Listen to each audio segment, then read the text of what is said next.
नमस्कार, मैं वरुण कुमार। आप देख रहे हैं मनी 9। आज हम बात करने वाले हैं नेपाल की, नेपाल के आर्थिक संकट की। नेपाल में जो कुछ आर्थिक गतिविधियां चल रही हैं उनके बारे में हम लोग बात करेंगे।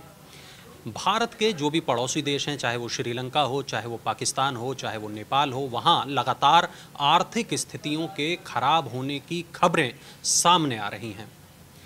अब नेपाल से उसी तरीके की खबरें सामने आ रही हैं जिस तरीके की खबरें श्रीलंका और पाकिस्तान से इससे पहले सामने आ चुकी हैं। और ये हालत नेपाल की ही नहीं है, ये हालत केवल श्रीलंका या पाकिस्तान की ही नहीं है, ये हालत कमोबेश पूरे दक्षिण एशिया की बनी हुई है। लेकिन आज चर्चा दक्षिण एशिया पे नहीं है, आज चर्चा नेपाल पर है। मेरे साथ इस चर्चा में भाग लेने के लिए मनी 9 के एसोसिएट एडिटर विपुल सिंह मौजूद हैं, मनी 9 के न्यूज़ एडिटर अभिषेक श्रीवास्तव मेरे साथ मौजूद हैं। हम बात करेंगे नेपाल की, नेपाल में जो आर्थिक स्थितियां हैं उनकी। और पहला सवाल मेरा विपुल जी से है। विपुल सर, नेपाल में क्या कुछ चल रहा है, आंकड़े क्या कह रहे हैं नेपाल के? आंकड़े बहुत उत्साहजनक नहीं है और ख़ास तौर से जो कर्ज की स्थिति है वो काफ़ी चिंताजनक है। अगर हम सिलसिलेवार तरीके से देखें तो 2015 में 520 करोड़ डॉलर का कर्ज था नेपाल के ऊपर। 2019 में ये 1020 हुआ और अब 2022 आते आते ये आंकड़ा 1250 करोड़ डॉलर का हो चुका है। अब चूंकि वहाँ पे एक्सपोर्ट घट रहा है और कुछ एक आंकड़े देख लेते हैं। फॉरेक्स रिजर्व जो है, जो विदेशी जो पूंजी है वो लगातार जो है घट रही है। 17% की गिरावट उसमें एक साल के अंदर आई है और ये 975 करोड़ डॉलर तक पहुँच गई है। इसके अलावा अगर हम देखें डेट टू जीडीपी रेशियो जो है वो 2015 में जहां 25% था, 2022 आते आते वो 40% हो गया। तो कर्ज लगातार बढ़ रहा है, आपका एक्सपोर्ट गिर रहा है, आपका जो आयात है वो बढ़ रहा है। तो ये ऐसे हालात हैं जो श्रीलंका में पहले बने और वो पाकिस्तान बन रहे और अब नेपाल में भी। लेकिन यहाँ पे स्थिति श्रीलंका से बेहतर इसलिए है कि बहुत सख्त कदम जो है नेपाल की सरकार ने उठाने शुरू किए हैं। जैसे अभी आप बता रहे थे कि पेट्रोल डीजल की कीमतें जो है वो उसमें इजाफा उन्होंने कर दिया है।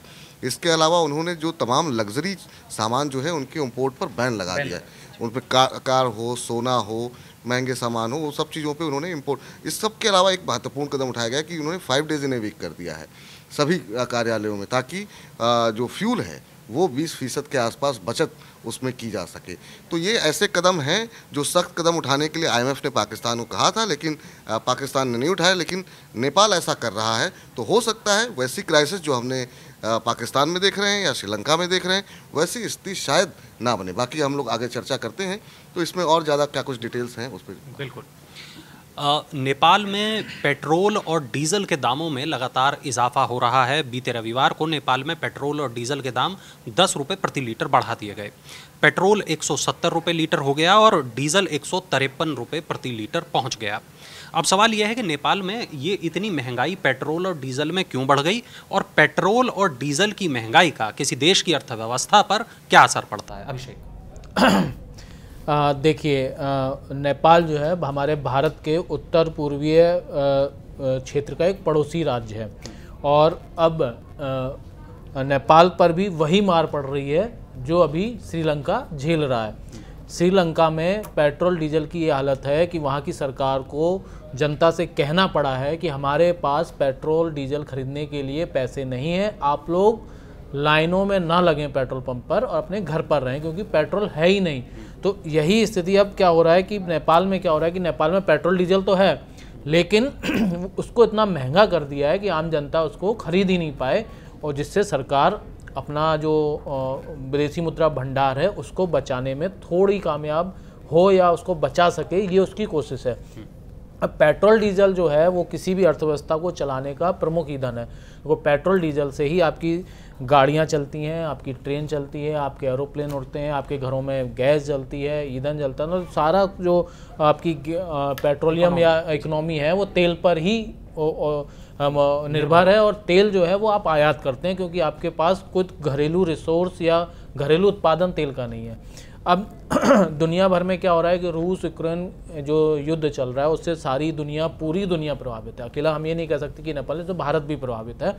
तो जो उसकी वजह से जो कच्चा तेल महंगा हुआ है और डॉलर के आगे नेपाली रुपया जो है वो गिरा है, यानी $1 के लिए अब आपको 124 करीब 124-123 नेपाली रुपए खर्च करने पड़ रहे हैं। तो मतलब इतना महंगा तेल आप खरीदेंगे, फिर उसको आप कितने पे बेचेंगे और लोग इसको कितने में खरीदेंगे, फिर वो ट्रक में तेल डलवाएंगे, ट्रक से ढुलाई करेंगे तो माल भाड़ा बढ़ेगा, ट्रेन का किराया बढ़ेगा, टैक्सियाँ को बढ़े, मतलब हर चीज़। और एक सबसे बड़ी बात है कि जो नेपाल है वो श्रीलंका की तरह ही मुख्य रूप से पर्यटन आधारित अर्थव्यवस्था है, यानी कि वहाँ लोग बाहर से जब आएंगे वो पैसा देंगे तो इसकी अर्थव्यवस्था चलेगी। अब 2 साल से कोविड था, पूरी अर्थव्यवस्था बंद थी, कोई पर्यटक नहीं आया, तो वैसी हालत ख़राब थी। ऊपर से अगर आप हर चीज़ महंगा कर देंगे, आप तेल महंगा कर देंगे तो होटल, हर चीज़ महंगी होगी, खाना पीना रुकना, तो पर्यटक भी इस बात से थोड़ा सा अपने आप को अलग करेगा। तो फिर आप रिवाइव कैसे करेंगे? तो मतलब पूरी की पूरी अर्थव्यवस्था चौपट ही होगी अगर पेट्रोल डीजल तेल इतना महंगा होगा। तो ये हम मान सकते हैं कि जितना ज़्यादा महंगा पेट्रोल डीजल होगा उतनी अर्थव्यवस्था आपकी संकट में फंसती जाएगी। अगला सवाल अभिषेक मेरा इसी से जुड़ा हुआ है कि तेल के दाम बढ़ते ही नेपाल में माल भाड़ा भी बढ़ गया है। एक रिपोर्ट है जो ये कहती है 3.5% का इजाफा माल भाड़े में हुआ है। माल भाड़ा बढ़ने से क्या होता है और ये किस तरीके से किसी देश की जनता पे असर डालती है, ये जो चीज़ है? इसको आप सीधे एक उदाहरण से समझते हैं कि मैं एक जगह से दूसरी जगह कोई माल बेचने के लिए ले जा रहा हूँ, तो उसको ले जाने के लिए मुझे कोई वाहन ट्रक लगेगा, ट्रक में डीजल डलेगा। अब अगर मैं महंगा डीजल डलवा के अपना सामान लेके कहीं जाऊंगा और उसे बेचूंगा तो जाहिर सी बात है उसकी लागत में मैं डीजल की जो कीमत है उसको भी जोड़ूंगा। तो अब सीधे सीधे है, महंगा डीजल होगा तो जो एंड प्रोडक्ट है, जो एंड कंज्यूमर्स खरीदने वाला है, तो उसके लिए तो कॉस्ट बढ़ेगी ना। डीजल महंगा है तो उसको, अब जो आलू है वो मैं 20 रुपये बेच रहा हूँ, लेकिन महंगा डीजल की वजह से ये मुझे इसकी लागत ही 22 रुपये पड़ रही है, तो मैं इसको नेचुरली है कि अपना मार्जिन जोड़ के 25 रुपये पे बेचूंगा। तो एंड यूजर्स को हर चीज़ महंगी मिलेगी, हर चीज़, मतलब घर में नमक से लेके और बिजली का पंखा चलाने तक के लिए उसे हर चीज़ पे ज़्यादा पैसा खर्च करना होगा। और हम ये पहले ही बात कर चुके हैं कि चूँकि पर्यटन आधारित पूरी अर्थव्यवस्था है, जब आपका पर्यटक ही नहीं आएंगे तो फिर अर्थव्यवस्था नहीं चलेगी। लोगों की इनकम कहाँ से जनरेट होगी? जब इनकम नहीं होगी तो फिर वो महंगा सामान कैसे खरीदेगा? महंगा सामान नहीं खरीदेगा तो सरकार पे वो दबाव डालेंगे सस्ता करिए, और हालात फिर वही श्रीलंका जैसे होंगे। लोग सड़कों पर आएंगे, विरोध प्रदर्शन करेंगे, घर तोड़ेंगे, आग लगाएंगे। बिल्कुल। अब अगले सवाल की तरफ चलते हैं विपुल सर। नेपाल राष्ट्र बैंक ने देश की माइक्रो इकोनॉमिक और फाइनेंशियल स्थिति पर एक रिपोर्ट जारी की है, और ये रिपोर्ट कहती है कि महंगाई ईयर और ईएन आधार पर 7.25% बढ़ गई है और 67 महीने के उच्च स्तर पर पहुंच गई है। काठमांडू पोस्ट ने लिखा है कि लोगों के पास रोज़ाना का सामान खरीदने के लिए भी पैसे नहीं है, यानी कि दूध बिस्किट ब्रेड खरीदने के लिए भी लोगों को बहुत ज़्यादा पैसे खर्च करने पड़ रहे हैं और वो बहुत मुश्किलों से ऐसा कर पा रहे हैं। मेरा सवाल ये है कि नेपाल में महंगाई बढ़ने के क्या कारण है और नेपाल के लोगों के लिए जो रिपोर्ट है इसके क्या मायने हैं? देखिए, महंगाई खाली नेपाल नहीं, महंगाई किसी भी देश के लिए जब बढ़ती है तो उसके वहाँ के नागरिकों को सबसे ज़्यादा, खास तौर से जो गरीब तबका होता है, भारत में भी इन्फ्लेशन बढ़ रही है, हम देख रहे हैं लोग कितने परेशान हैं। तो नेपाल खास तौर से, क्योंकि वहाँ पर बड़ी आबादी ऐसी है जो कि गरीब है, तो उनके लिए मुश्किलें काफ़ी ज़्यादा बड़ी हैं। ऊपर से हम देख रहे हैं पावर संकट एक बड़ी समस्या बन करके आ गया है। बिजली की दरें बढ़ानी पड़ रही है, क्योंकि ज़्यादातर चीज़ें नेपाल भी आयात करता है, चाहे वो बिजली की क्राइसिस हो या फ्यूल की जो क्राइसिस देखने को मिल रही है। अब फ्यूल जो है, नेपाल जो है लगभग पूरी तरीके से भारत के ऊपर निर्भर है, और जब भारत को, या रूस यूक्रेन की स्थिति से जब भारत को ही कच्चा तेल महंगा मिल रहा है, तो भारत जो अगर नेपाल को भेजता है तो वो भी लागत वहाँ बढ़ रही है। तो एक कारण तो ये है कि जो रूस यूक्रेन जो महंगाई दुनिया भर में बढ़ रही है उसका असर नेपाल पे भी देखने को मिल रहा है। लेकिन स्थिति गड़बड़ तब हो जाती है कि जब आपके पास आय के साधन सीमित हों, और ख़ास तौर से जब बेसिक चीज़ें जैसे दूध ब्रेड जैसी चीज़ों की कीमतें बढ़ने लगती है तो क्राइसिस ज़्यादा बढ़ती हुई दिखाई दे रही है। अभी इकोनॉमिक क्राइसिस है, आपने बाहर से तमाम ज़रूरी जो महंगी चीज़ें हैं, लग्जरी आइटम्स है, उसको इंपोर्ट आपने बंद कर दिया है, क्योंकि आप नहीं चाहते हैं कि आप श्रीलंका जैसे हालात में फंसे। तो ये जो टफ डिसीजन होते हैं उसकी अल्टीमेट मार जो है वो आम जनता पे ही झेलनी पड़ती है। अगर आपको दूर के बड़े नुकसान से बचना है तो छोटी अवधि में कुछ कड़े फैसले लेने होंगे, जो कि श्रीलंका ने नहीं लिए थे, जो कि पाकिस्तान अभी भी नहीं ले रहा है। तो एक अच्छी शुरुआत की गई है, लेकिन हाँ, इसकी कीमत तो निश्चित रूप से जो वहाँ की गरीब जनता है उसको चुकानी पड़ेगी। बिल्कुल। विपुल सर, रिपोर्ट ऐसी हैं जो ये बताती हैं कि जो बिजली है वहाँ, वो एक बहुत बड़ा मुद्दा बनी हुई है। जैसे कोयले की किल्लत इस वक्त भारत में बताई जा रही है, कोयले की किल्लत नेपाल में भी बताई जा रही है, और इसकी वजह से वहाँ बिजली संकट की भी स्थितियाँ बन रही हैं।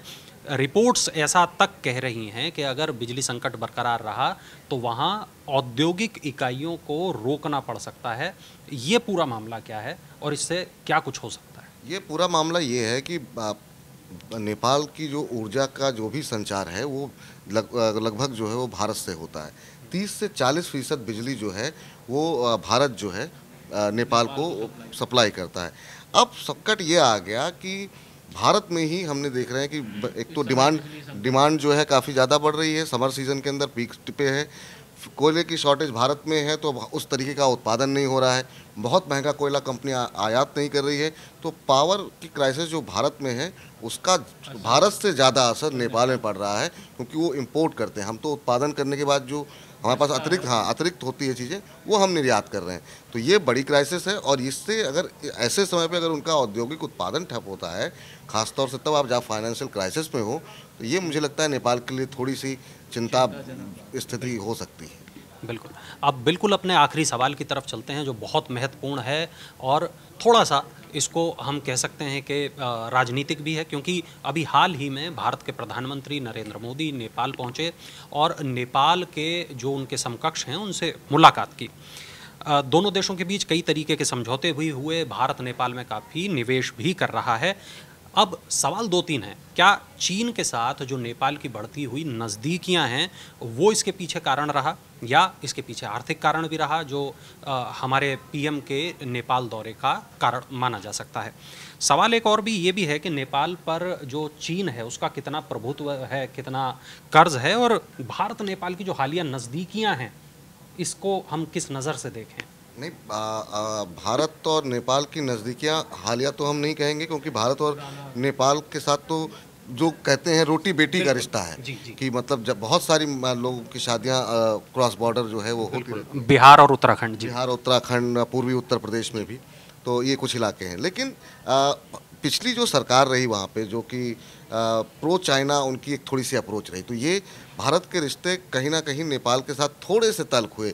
कई सारे विवादित बयान आए ओपी शर्मा ओली जी की तरफ से, उसके चलते भारत में भी लोगों को काफ़ी नाराज़गी रही। और हमने देखा बीच में एक बार जब क्राइसिस आई थी तो वहाँ पर भारत ने अपना, जब मधेशियों की समस्या हुई थी तो भारत ने तेल देने से मना कर दिया था। उसकी वजह से नेपाल के अंदर थोड़ा अनरस्ट देखने को मिला, भारतीय सीमा विवाद हुआ, तो उसकी वजह से थोड़ी सी खटास आने लगी थी। लेकिन जब से ओली साहब की सरकार गई और अब नए प्रधानमंत्री शेख बहादुर दोइबा साहब आए हैं, तो वो कोशिश दोबारा कर रहे हैं कि क्योंकि सांस्कृतिक रूप से अगर देखा जाए तो नेपाल के लिए नेचुरल अलाई जो है वो भारत होगा, वो चीन नहीं हो सकता है। लेकिन चूंकि एक विचारधारा थी, कम्युनिस्ट विचारधारा के कारण या जो भी कारण रहा हो, ओली साहब का फोकस टुवर्ड्स चाइना ज़्यादा रहा भारत के मुकाबले, और इस बात की नाराज़गी भारत के विदेश मंत्रालय में भी रही। पीओ की तरफ से भी इस तरह की बातें छन करके आई कि अब वो स्थिति नहीं बन रही। उसकी वजह से यही हमने सीमा विवाद और तमाम कंट्रोवर्शियल स्टेटमेंट जो है नेपाल सरकार की तरफ से आते देखे। तो ये एक नेचुरल एलाई है और ये एक अच्छी बात है। और प्रधानमंत्री नरेंद्र मोदी ने, आपको याद होगा कि जब 2014 में आए थे तब से ही ये कोशिश की कि जो पड़ोसियों के साथ संबंध हैं, चाहे वो सार्क में जाना हो या फिर 2014 में ही वो सब नेपाल गए वहाँ, और वहाँ पे उनका भव्य स्वागत भी हुआ। तो ये कोशिश है, अब सरकार बदली है तो कोशिश ये की जा रही है कि रिश्ते जो है और प्रगाढ़ बनाया जाए, और ख़ासतौर से चीन के प्रभुत्व को कम करने की भी कोशिश है।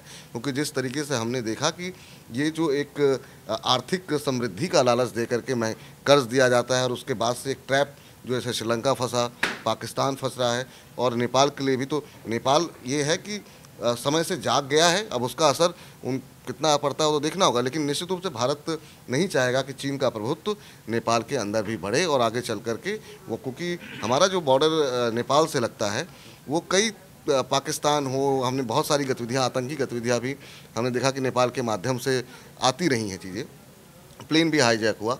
तो भारत की कोशिश रहेगी कि भारत का जो एक वर्चस्व नेपाल के इर्द गिर्द रहा है और नेपाल की प्रगति में जो भारत का योगदान रहा है वो कंटिन्यू रहे, और नेपाल की सरकार भी ये चाहती है कि नहीं, उससे एक ये संदेश भी जाता है कि संकट के इस समय में अगर कोई दोस्त या कोई हमारा रिश्तेदार फ़ोन करके हमसे सिर्फ हालचाल भी पूछ ले तो एक बड़ी वो लगता है कि हाँ, राहत मिलती है कि भाई कोई है हमारी। तो शायद मोदी जी ने नेपाल इस संकट के समय में अब इतने व्यस्त समय में से अब थोड़ा समय निकाल के नेपाल गए, वहाँ के प्रधानमंत्री से मिले, तो शायद उन्होंने पूरी दुनिया को ये संदेश देने की कोशिश की कि नेपाल हमारा बहुत ही अभिन्न मित्र है या भाई, छोटा भाई है, और उसको हम कुछ नहीं होने देंगे। लुम्बिनी में चीन ने बहुत भारी भरकम निवेश किया है और लगातार चीन ने वहाँ बेल्ट एंड रोड परियोजना के लिए पैसा दिया है और बहुत भारी भरकम कर्ज भी दिया है।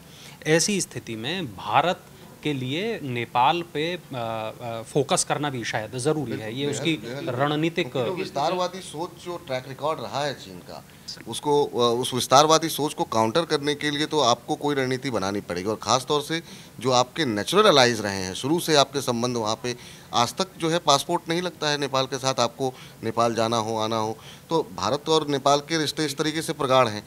तो ऐसे में ठीक है, कुछ वक्त रहा, कुछ खटास रही इधर भी उधर भी, लेकिन मुझे लगता है कि अब उसे भूल जाने का वक्त आ गया है। और भारत और नेपाल की प्रधानमंत्री का ये दौरा निश्चित रूप से काफ़ी फ्रूटफुल रहेगा। नई सरकार बनी है तो नए संबंधों को नई ऊंचाई पर ले जाने के लिए एक अच्छा गेस्चर है भारत की तरफ से। तो नेपाल फिलहाल, जैसा विपुल जी ने बताया कि अभी श्रीलंका जैसे हालात में तो कतई नहीं है, ना उसके हालात पाकिस्तान की तरह हैं, लेकिन हाँ, नेपाल में आर्थिक परेशानियां हैं, इस बात से कहीं कोई इनकार नहीं किया जा सकता है। नेपाल में आगे क्या होगा, इस पर भी हमारी नज़र बनी रहेगी। आप लोग भी नज़र बनाए रखें मनी 9 पर, जुड़े रहें मनी 9 के साथ।